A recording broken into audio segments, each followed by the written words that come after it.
Assalamualaikum warahmatullahi wabarakatuh.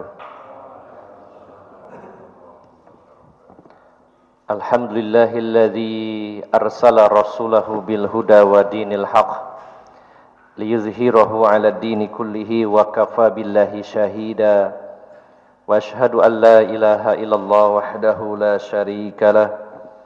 Wa asyhadu anna Muhammadan 'abduhu wa rasuluhu la nabiyya ba'dah. Allahumma salli wa sallim wa barik ala nabiyyina Muhammadin wa ala alihi wa sahbihi ajma'in. Wa qala Allah ta'ala fi kitabihil karim, ya ayyuhalladzina amanu taqullaha haqqa tuqatih wa la tamutunna illa wa antum muslimun, amma ba'd. Para alim ulama, para ustaz, para sesepuh yang senantiasa saya hormati, bapak-bapak dan ibu-ibu, saudara-saudari jamaah Masjid Al-Ikhlas yang dirahmati Allah Subhanahu wa taala. Alhamdulillah, kita bersyukur kepada Allah Subhanahu wa taala pada pagi hari ini diperkenankan oleh Allah Subhanahu wa taala berada di sebuah majelis yang dibarokahi oleh Allah Subhanahu wa taala. Kewajiban bagi kita semuanya adalah salah satunya saling menasehati di dalam kebenaran, di dalam kebaikan, dan saling menasehati di dalam kesabaran. Maka pada pagi hari ini, selepas sholat subuh secara berjamaah, beberapa menit ke depan kita menunaikan salah satu perintah Allah tersebut, yaitu tawasau bil haqqi wa tawasau bis sabr. Bapak Ibu, saudara-saudari yang dimuliakan Allah Subhanahu wa taala, kita semua sudah sepakat meyakini bahwa kematian pasti akan datang. Tidak ada seorang pun di antara kita yang meragukannya. Namun Bapak Ibu jamaah sekalian yang dimuliakan Allah Subhanahu wa taala, banyak orang merasa takut dengan kematian, sementara yang ditakutinya pasti akan datang. Ketika kita takut kepada sesuatu, kita bisa menghindar darinya, menjauh darinya. Kita takut binatang buas, kita menghindar. Kita takut hewan berbisa, kita menghindar. Kita takut, mungkin ada orang berinformasi jangan lewat jalan itu karena banyak perampoknya, kita menghindarinya. Ini salah satu bentuk usaha kita menghindari sesuatu yang kita takuti. Akan tetapi, ketika kebanyakan orang takut dengan kematian, sementara kematian pasti datang, maka tentunya kita harus mencari solusi. Dan bahkan mungkin bisa disebut orang yang takut dengan kematian adalah orang yang takut kematian adalah orang yang harus disembuhkan dari rasa takut tersebut. Dengan kata lain Bapak Ibu jamaah sekalian, kalau kita takut dengan kematian, sementara kematian itu pasti datang, maka solusi yang kita ambil adalah bagaimana caranya melakukan terapi agar kita tidak takut dengan kematian. Karena kalau takut bisa menghindar, masih mending.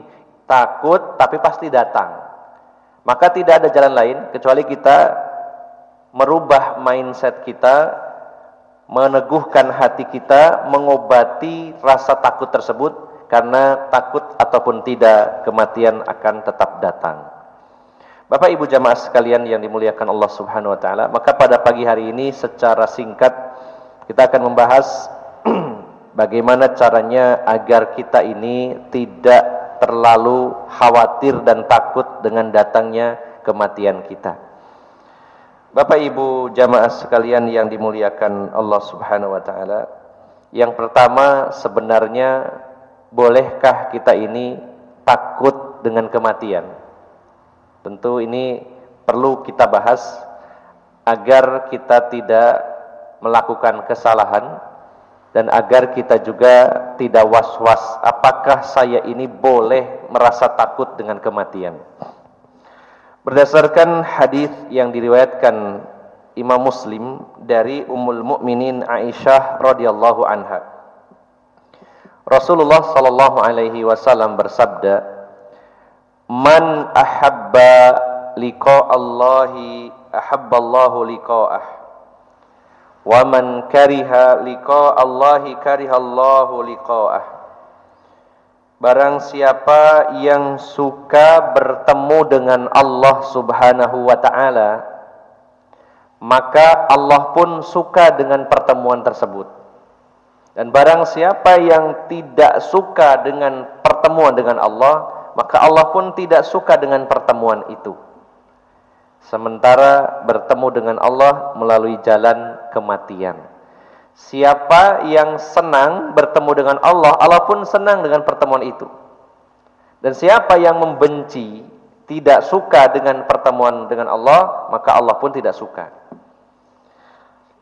Fakultu, lalu kata Ummul Mukminin Aisyah, aku bertanya kepada Rasulullah, "Ya Nabi Allah, akarahiyatul maut fakulluna nakrahul mauta." Wahai Nabi Allah, apakah yang dimaksud benci dengan kematian itu, wahai Nabi Allah?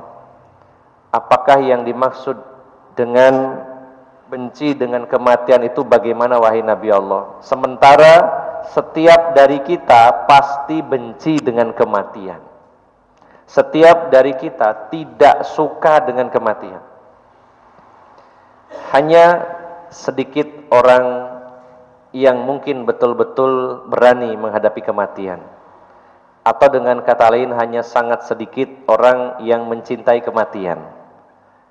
Mayoritas, bahkan hampir semua dari kita tidak suka dengan kematian. Ada satu riwayat yang dinukil dalam kitab Syiar A'lamin Nubala, yaitu perkataan seorang sahabat, yaitu sahabat Abu Darda. Beliau mengatakan, salasatun uhibbuhunna wala yuhibbuhunna katsirun minan nas. Ada 3 perkara yang saya sukai dan tidak disukai kebanyakan manusia.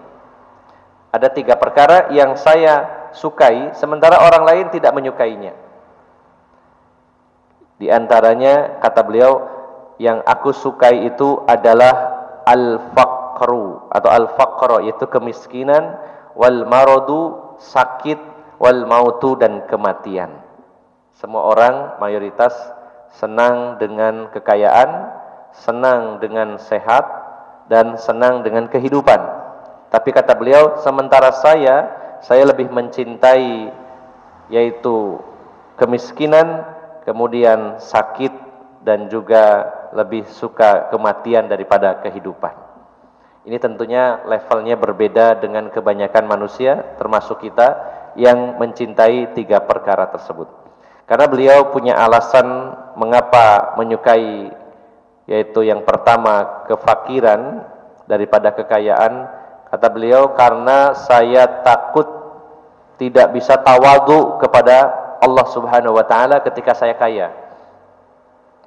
Kemudian saya lebih menyukai sakit karena sakit itu menghapus dosa-dosa saya. Dan saya menyukai kematian karena saya rindu bertemu dengan Allah Subhanahu wa ta'ala.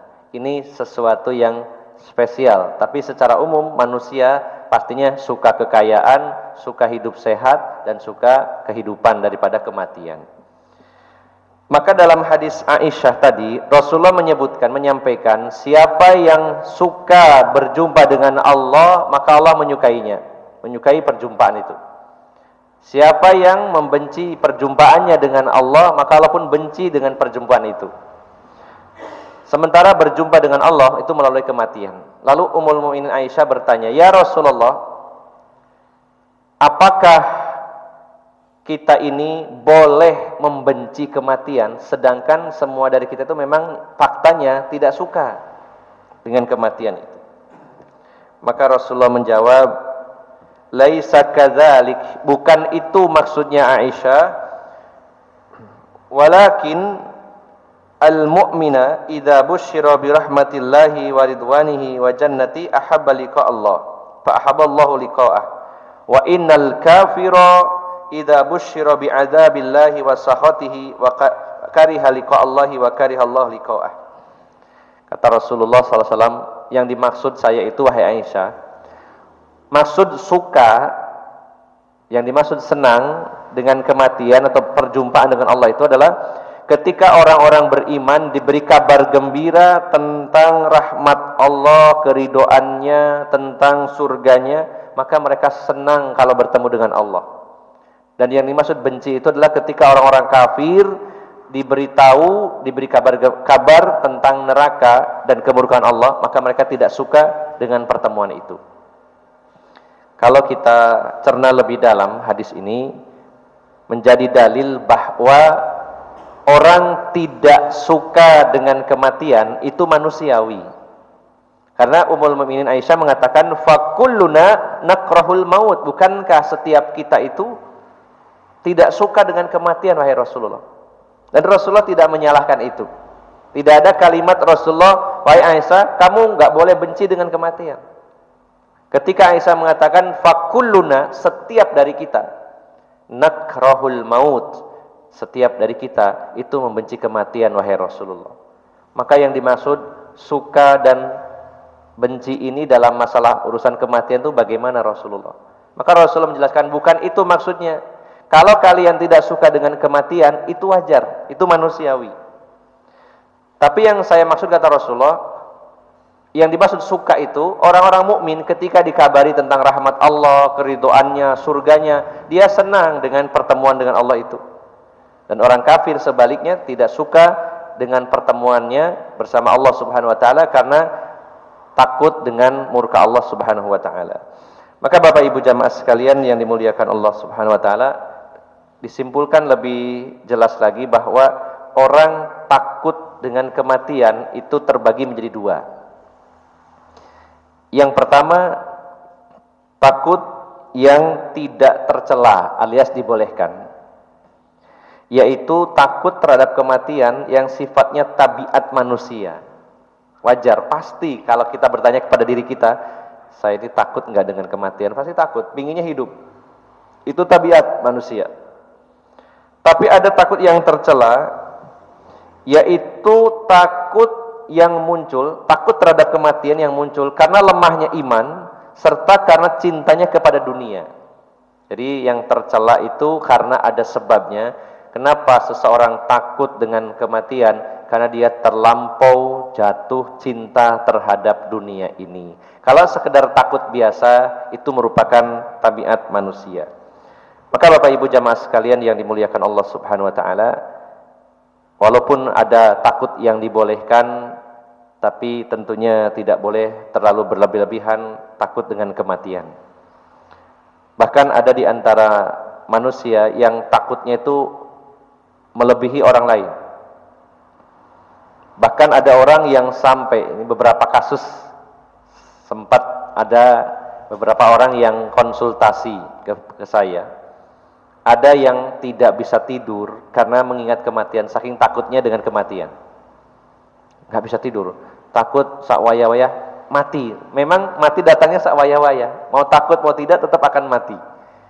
Maka disinilah perlu adanya terapi agar kita ini tidak terlalu takut dengan kematian. Apa saja terapi tersebut?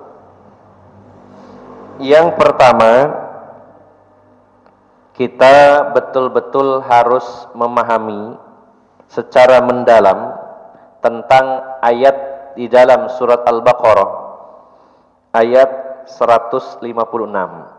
Kita sudah hafal ayat ini, surat Al-Baqarah 156, yaitu ayat tentang ucapan seseorang ketika mendapatkan musibah. Ya, setelah Allah menjelaskan walanabluwannakum bisyai'im minal khaufi wal ju'i wa naqsi minal amwali wal anfus was samarat wa basyiris sabirin, dan kami benar-benar akan menguji kalian dengan sesuatu minal khauf wal ju, rasa takut, rasa lapar, berkurangnya jiwa, berkurangnya harta benda dan buah-buahan. Diuji dengan musibah-musibah, kehilangan orang yang dicintai dan juga kehilangan mungkin juga barang-barang yang dicintai, atau bisa jadi diri kita mendapatkan musibah kematian. Maka kita akan diuji dengan itu. Wabasyiris sabirin, dan berilah kabar gembira kepada orang-orang yang sabar. Nah, maka Allah menyatakan siapa mereka itu? Alladzina idza asabathum musibah qalu inna lillahi wa inna ilaihi raji'un. Orang-orang yang ketika ditimpa musibah mereka mengucapkan inna lillahi wa inna ilaihi raji'un. Ucapan ini begitu ringan di lisan kita, sering kita ucapkan. Tapi apabila itu diangen-angen, dipahami secara mendalam bahwa inna lillahi, sesungguhnya kami ini milik Allah, wa inna ilaihi raji'un, dan sesungguhnya kami akan kembali kepada Allah Subhanahu wa taala. Sehingga kalau kita mau memikirkannya, merenungkannya, bertadabbur dengan ayat ini, nah, diri kita ini bukan milik kita, milik Allah. Bahkan nyawa kita nggak ikut punya, ini punyanya Allah Subhanahu wa taala. Lantas bagaimana kita tidak suka dengan yang Allah lakukan, sementara Allah itu Maha berkehendak dan Allah yang punya. Maka kalau kita renungkan, sesungguhnya kami ini milik Allah. Kapanpun Allah ambil ya silakan, itu miliknya Allah. Dan kami juga pasti akan kembali kepada Allah Subhanahu wa taala. Maka sebenarnya ketika ada berita kematian lalu kita mengucapkan innalillahi wa inna ilaihi raji'un, hendaknya kita resapi dan hayati isi kandungannya. Sesungguhnya kami ini milik Allah. Jadi kalau saya mati, ya monggo, wong ini saya ini milik Allahnya Subhanahu wa taala. Badan saya milik Allah, nyawa saya milik Allah. Jasad dan ruh saya milik Allah, terserah Allah. Apapun yang Allah mau, silakan. Karena saya nggak ikut punya, semuanya milik Allah Subhanahu wa taala. Jadi kalau saya akan meninggal, Allah ambil nyawa saya, nggih monggo, wong saya ndak ikut punya. Ini sebuah prinsip yang harus selalu ditanamkan dalam diri kita. Sakwaya-waya, ya Allah, saya kalau meninggal, monggo, itu hak engkau karena engkau yang punya, saya nggak ikut punya. Ini yang pertama, yaitu dengan cara memahami kalimat inna lillahi wa inna ilaihi raji'un. Yang kedua, bagaimana caranya supaya kita ini tidak terlalu takut dengan kematian? Kita harus mengobati penyakit hubbud dunya, yaitu cinta terhadap dunia. Kita mengenal sebuah penyakit yang menimpa kaum muslimin yang disebut penyakit al-wahn, yaitu dalam hadis riwayat Abu Dawud dan Imam Ahmad, ketika Rasulullah SAW menjelaskan dalam hadis yang diriwayatkan dari Sauban, beliau bersabda, yusikul umamu an tada'a alaikum kama tada'al akalatu ila qas'atiha. Rasulullah menyatakan, hampir saja umat-umat, maksudnya adalah orang-orang yang memusuhi Islam, orang-orang kafir yang memusuhi Islam, mereka itu mengerumuni kalian dari berbagai arah, mengepung kalian dari berbagai arah, sebagaimana orang-orang yang mengerumuni tempat hidangan makanan. Qas'ah itu adalah tempat hidangan makanan yang dipenuhi oleh makanan. Hampir saja umat-umat yang memusuhi kalian dari orang-orang kafir, orang-orang musyrik, orang-orang aliran sesat dan sebagainya, mengerumuni, mengepung kalian dari berbagai penjuru, sebagaimana kalian melihat orang-orang mengerumuni meja makan. Ya. Lalu ada yang bertanya pada Rasulullah, wa min qillatin nahnu yauma idzin, apakah kita dikepung itu karena kita jumlahnya sedikit wahai Rasulullah? Rasulullah menjawab, bal antum yauma idzin katsir. Justru pada saat itu jumlah kalian sangat banyak. Walakinnakum gusaun ka gusais sail. Akan tetapi kalian seperti buih di lautan. Banyak tapi tidak punya pegangan. diombang-ambingkan oleh arus air laut kemanapun dibawa pergi oleh angin yang berhembus. Maka Rasulullah melanjutkan, wala yanzi'anna Allahu min suduri aduwikumul al-mahabbata minkum wala yaqdifanna Allahu fi qulubikum al-wahn. Dan Allah akan menghilangkan, mencabut rasa takut dari hati musuh-musuh kalian. Dan Allah akan menanamkan penyakit wahan ke dalam dada kalian. Musuh tidak takut, kitanya punya penyakit wahan. Lalu Rasulullah ditanya, wamal wahan, apa itu wahan wahai Rasulullah? Hubbud dunya wa karahiyatul maut. Cinta terhadap dunia dan takut dengan kematian. Secara otomatis ketika seseorang itu sangat cinta dengan dunia, maka dia sangat benci dengan akhirat. Ketika seseorang semakin besar cintanya kepada dunia, semakin berat meninggalkannya. Secara naluri, ketika kita mencintai sesuatu atau seseorang, inginnya selalu bersama. Pasti ya, secara naluri. Kalau kita suka sekali, inginnya itu bersama, tidak ingin berpisah. Sementara kematian akan memisahkan kita dengan orang-orang dan dengan sesuatu yang kita cintai. Maka semakin besar cinta kita kepada dunia, maka semakin berat meninggalkan dunia ini. Dengan kata lain, semakin besar rasa cinta kita kepada dunia, semakin takut kita dengan kematian. Maka kita harus memanagenya bagaimana caranya supaya tidak mencintai dunia ini, tapi menggunakan dunia ini. Dunia kita cari, kita usahakan, kita pegang di tangan kita, tapi tidak masuk ke dalam hati kita. Jadikan dunia sebagai sarana jembatan untuk masuk surga. Ketika dunia ini disimpan di hati kita, maka rumit masalahnya. Ketika kita ini menaruh dunia di dalam hati kita, maka yang pertama adalah takut kehilangan, sehingga menimbulkan penyakit kikir. Karena saking cintanya masuk ke dalam hati menjadi penyakit kikir. Yang kedua, kepikiran terus, padahal dia punya dunia, tapi kepikiran jangan-jangan nanti hilang dunia ini, jangan-jangan berkurang. Rasa khawatirnya begitu besar. Berapa banyak orang yang penghasilan bulanannya misalkan 100 juta, kemudian Allah kurangi sebulan cuma 20 juta, di situ stresnya luar biasa. Itu banyak Pak yang curhat ke saya, penghasilannya ratusan juta, kemudian Allah uji usahanya drop sehingga penghasilannya cuma puluhan juta, gitu sudah stresnya luar biasa Pak. Ya saya oleh 200 juta, saya kira oleh 20 juta. Saya mikir 20 juta saya sambat ya. Membayangkan itu ya Allah, saya 5 juta aja merasa besar. Nah, itu karena terlalu cinta dengan dunia. Maka ini harus diobati, rasa takut dengan kematian dengan cara mengurangi atau bahkan kalau mampu menghilangkan penyakit hubbud dunya. Silakan kita bekerja, silakan kita berbisnis, silakan mencari penghidupan, tapi bukan untuk dicintai, tapi untuk digunakan. Digunakan di jalan Allah untuk menghantarkan kita ke surganya Allah Subhanahu wa taala. Sehingga rasanya ringan, dengan urusan dunia itu ringan. Ini titipan dari Allah, saya cuman sebagai keran, ya sudah lewat. Itu dibuat ringan. Semakin besar cintanya kepada dunia, maka jelas semakin takut dengan kematian. Ini harus kita kurangi terus.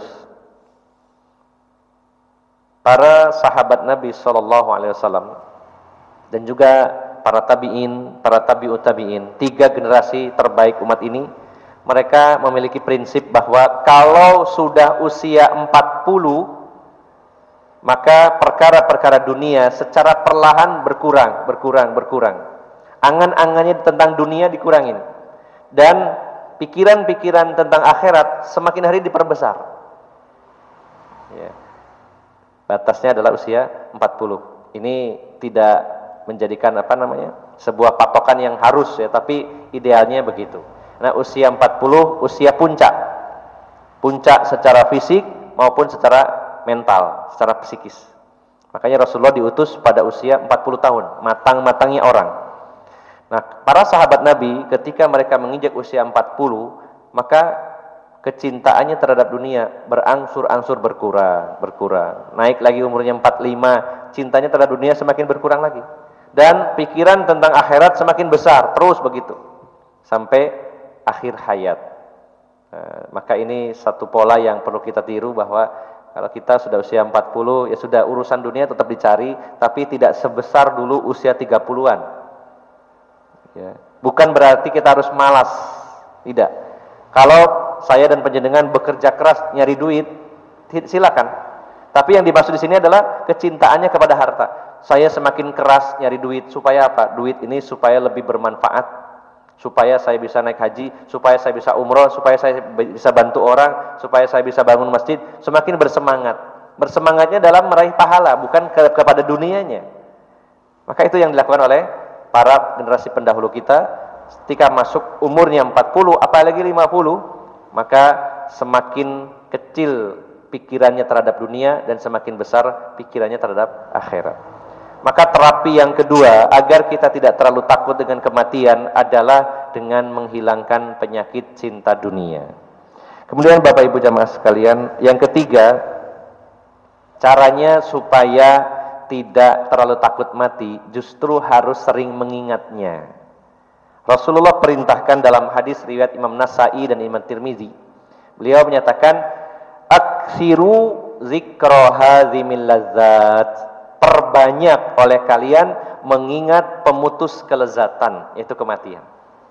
Jadi ternyata mengingat kematian itu berpahala, karena itu perintah Rasulullah SAW. Nah, kalau kita ini selalu ingat kematian, akhirnya jadi biasa. Misalkan mengingat itu, iya ya nanti saya akan mati. Matinya datangnya tiba-tiba. Tidak selalu harus sakit. Mungkin saya kecelakaan di jalan, ya tiba-tiba sakit, tiba-tiba serangan jantung. Selalu dipikir. Ya, sehingga dipikir di sini bukan jadi beban, tapi justru jadi biasa. Karena apa? Selalu siap setiap saat. Karena diingat terus. Beda kalau orang itu tidak siap. Tiba-tiba datang, kaget. Tapi kalau sudah biasa, hari ini hari Selasa, apa sampai ya umur saya sampai hari Rabu besok? Apa sampai ya umur saya nanti sampai sore? Bisa jadi siang ini saya meninggal. Oh, harus siap-siap nih. Jadi ingat terus begitu. Inilah yang dilakukan oleh para sahabat, salah satunya sahabat Umar. Beliau sampai memesan sebuah cincin yang berukir, ada tulisannya, yaitu kalimatnya berbunyi, "Kafa bil mauti muzakkiron." Kafa bil mauti muzakkiron. Cukuplah kematian sebagai nasihat. Cukuplah kematian sebagai pengingat. Maka mengapa Allah Subhanahu wa taala berikan kita uban? Rasulullah menyatakan ya, dalam sebuah hadis, "Asy-syaibatu nurul mu'min." Uban itu cahayanya orang-orang mukmin. Itu artinya supaya kita semakin ingat dengan kematian. Uban yang tumbuh di kepala kita, di janggut kita, di kumis dan lain-lainnya, itu adalah alarm mengingatkan kepada kita bahwa kita ini sudah mendekati kematian. Semakin ingat, bukan semakin khawatir, tapi semakin siap lagi karena kita sudah mengingatnya setiap saat. Maka terapi dari rasa takut terhadap kematian adalah dengan sering mengingat-ingatnya. Dan yang terakhir, dengan cara memaksimalkan bekalnya. Ibarat kita melakukan satu perjalanan, kalau bekalnya maksimal, kita lebih tenang. Saya mau berangkat ke Jogja selama 3 hari. Oh, ini bekal yang harus siapkan apa saja? Uang, tiket, salin, baju. Kemudian nanti di perjalanan barangkali butuh camilan, butuh roti dan sebagainya, disiapkan semuanya. Semakin siap bekalnya, semakin maksimal bekalnya, semakin tenang akan melakukan perjalanan. Mengapa banyak orang begitu khawatir, takut dengan kematian? Karena belum merasa siap. Wah, saya belum siap nih mati. Karena apa? Bekalnya sedikit. Ya kalau begitu dibanyakin bekalnya. Ya, supaya tidak terlalu takut. Jadi butuh kepercayaan diri menghadapi kematian. Dengan cara apa? Dengan cara menyiapkan bekal kematian semaksimal mungkin. Maka Bapak Ibu jamaah sekalian, mukmin yang paling cerdas menurut versi Rasulullah sallallahu alaihi wasallam, ketika Rasulullah ditanya oleh seorang sahabat Ansor, ya, sahabat Ansor ini mengatakan, "Ya Rasulullah, ayyul mu'minina afdal?" Wahai Rasulullah, siapakah orang mukmin yang paling utama?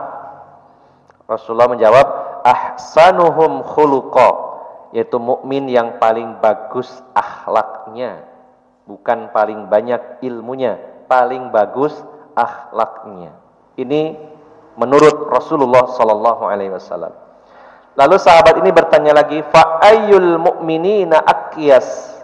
Lalu siapakah orang mukmin yang paling cerdas? Rasulullah tidak mengatakan yang paling cerdas itu gelarnya profesor, doktor, tidak. Yang paling cerdas itu orang yang pengalamannya banyak. Menurut versinya Rasulullah sallallahu alaihi wasallam, orang yang paling cerdas di antara kita adalah aktsaruhum lil mauti dzikra wa ahsanuhum lima ba'dahu isti'dadan ulaikal aqyas. Yang paling cerdas di antara kalian adalah yang paling banyak mengingat kematian, dan di antara orang yang banyak mengingat kematian, yang terbaik lagi adalah orang yang paling banyak persiapannya menghadapi kematian. Jadi orang yang paling cerdas, yang paling banyak mengingat kematian. Level atasnya lagi, setelah banyak mengingat kematian, yang paling baik di antara mereka adalah yang paling banyak persiapan bekalnya menghadapi kematian. Maka mari Bapak Ibu jamaah sekalian, bekal-bekal kematian kita siapkan. Prioritas adalah sedekah jariyah, atau sesuatu yang pahalanya bisa mengalir. Karena amalan-amalan yang pahalanya mengalir itu satu keuntungan bagi kita di saat kita sudah berada di alam barzakh, di alam kubur, pahalanya terus mengalir. Di antaranya yang paling populer adalah anak solih yang mendoakan kedua orang tuanya. Ketika Rasulullah menyatakan, idza mata ibnu adam in qata'a amaluhu illa min salasin shadaqatin jariyatin aw ilmin yuntafa'u bih aw waladin sholihin yad'u lah. Apabila Bani Adam itu meninggal dunia, terputus amalnya. Batas waktu kita mengumpulkan bekal itu saat kita meninggal. Setelah meninggal tidak ada peluang lagi beramal, yang ada adalah peluang mendapatkan aliran pahala dari amalan-amalan yang pahalanya mengalir. Di antaranya yang pertama adalah sedekah jariyah. Sedekah yang manfaatnya bertahan lama sehingga manfaatnya terus mengalir. Dan ini tidak hanya berupa tanah wakaf. Termasuk yang paling besar adalah tanah yang diwakafkan untuk masjid, diwakafkan untuk misalkan rumah Quran dan lain-lainnya. Selama digunakan oleh kaum muslimin, pahalanya terus mengalir walaupun orangnya sudah meninggal. Tapi ada pilihan yang lainnya, diantaranya menanam pohon. Monggo yang punya hobi menanam pohon, ini disiapkan. Banyak nanam pohon walaupun kita mungkin tidak menikmati hasilnya. Dan pohon-pohon tersebut buahnya atau manfaatnya untuk kaum muslimin. Menanam pohon di hutan, reboisasi misalkan. Ini juga manfaatnya cukup lama. Atau menanam pohon buah untuk masyarakat yang memanfaatkannya. Termasuk amal jariyah lainnya adalah mengalirkan air. Ini adalah sedekah yang paling afdol menurut Rasulullah sallallahu alaihi wasallam. Ketika Abu Dzar bertanya kepada Rasulullah, "Ya Rasulullah, inna ummi qad matat." Sesungguhnya ibu saya sudah meninggal. Apa atasaddaqu anha? Apakah boleh saya bersedekah untuk ibu saya? Maka Rasulullah mengatakan, "Na'am, ya." Wa ayyus shadaqati afdal? Sedekah apa yang paling utama? Kata Rasulullah, "Alma," sedekah air. Karena manfaatnya begitu besar terhadap kemaslahatan manusia, baik untuk urusan dunia maupun urusan akhirat, urusan agama. Orang berwudu, orang mandi janabat, orang memandikan jenazah dan lain-lainnya menggunakan air. Penggunaannya begitu luas. Selama air itu mengalir dan bermanfaat bagi kaum muslimin, selama itu pula pahalanya terus mengalir. Kemudian contoh lainnya adalah, misalkan kita punya buku, kitab-kitab, buku-buku, setelah kita meninggal, buku-buku tersebut dimanfaatkan oleh orang lain, dibaca, dipelajari, disampaikan kepada orang lain, maka pahalanya juga mengalir. Kalau kita harus beramal, kalau harus kita bersodakoh, kita prioritaskan sodakoh jariyah. Karena kita berharap saat kematian kita datang, kita tidak bisa beramal, namun pahala kita bertambah terus. Dan termasuk di dalamnya adalah yaitu ilmu yang bermanfaat, mengajarkan ilmu agama kepada orang lain, kemudian dipahami, dipelajari, kemudian diamalkan, disebarkan kepada orang lain. Maka alangkah besarnya insyaallah pahalanya Imam Bukhari, Imam Nawawi dan lain-lainnya. Mereka menyebarkan ilmu, bahkan sudah ratusan tahun, beberapa abad meninggal dunia, tapi manfaat dari ilmu yang mereka tulis masih begitu besar kepada kaum muslimin. Maka yang berilmu lebih bersemangat lagi untuk menyebarkan ilmu, karena itu pahalanya mengalir. Dan yang terakhir yaitu anak-anak yang soleh yang mendoakan kedua orang tuanya. Kita berjuang mendidik anak-anak kita dengan susah payah, dengan lelah, dengan berbagai cara supaya anak kita soleh, maka itu tidak akan sia-sia, akan menghasilkan anak-anak yang soleh, yang mana hasil jerih payah kita membuahkan pahala yang mengalir. Jadi Bapak Ibu jamaah sekalian, saya simpulkan bahwa takut dengan kematian itu sah-sah saja, dibolehkan apabila itu termasuk bagian dari tabiat manusia. Takut kematian menjadi tercela apabila karena lemahnya iman dan karena cintanya terhadap dunia. Kemudian agar kita tidak terlalu takut dengan kematian, maka harus kita terapi perasaan takut tersebut, yaitu diantaranya yang pertama, mendalami firman Allah Subhanahu wa taala surat Al-Baqarah ayat 156, kalimat inna lillahi wa inna ilaihi rajiun. Sesungguhnya kami milik Allah dan sesungguhnya kami akan kembali kepada Allah Subhanahu wa taala.